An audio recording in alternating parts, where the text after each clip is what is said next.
Nous avons créé donc ce jardin il y a 2 ans. L'objectif de ce jardin en permaculture est d'abord d'avoir un laboratoire expérimental afin de pouvoir observer et comprendre un petit peu les interactions au niveau de la biodiversité. Ceci pour essayer de comprendre aussi un peu ce qui se passe sur la partie agricole et céréalière. L'objectif second, c'est en fait de produire des légumes et des fruits pour après pouvoir vendre sur place localement. L'idée aussi, en fait, ça a été de pouvoir aussi tester le design en permaculture. Donc tout d'abord en associant différentes strates, en combinant le maximum de variétés, d'espèces, donc aussi bien de l'arbre fruitier, de l'arbustif et après tout un tas d'autres plants, de vivaces, de fleurs et de légumes. Nous avons créé une mare aussi à l'intérieur, au centre du jardin. Donc aujourd'hui, on comptabilise au moins 5 ou 6 grenouilles qui se sont multipliées depuis l'année dernière.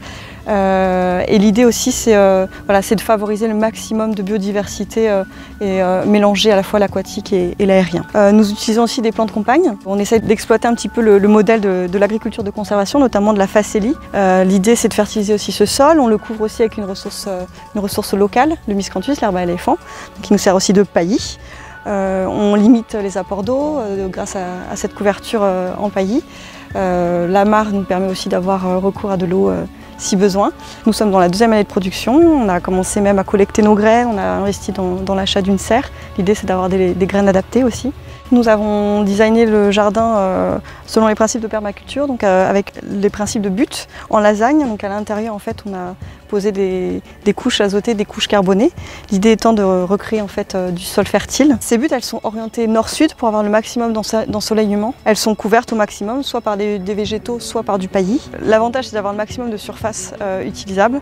L'inconvénient, c'est qu'elles s'affaissent et qu'il faut quand même un peu de travail pour les reconstituer chaque année. On laisse aussi énormément de plantes naturelles pousser. Ça, c'est très important pour nous pour pouvoir observer les plantes bioindicatrices. On essaye de voir justement au niveau du jardin comment ça évolue chaque année, qu'est-ce qu'on retrouve comme espèces naturelles, ceux qui poussent. Et ça nous permet du coup d'évaluer un petit peu l'évolution éventuellement du terrain. L'idée, c'est aussi de recevoir du public afin de pouvoir transmettre aussi un petit peu nos observations et nos expériences.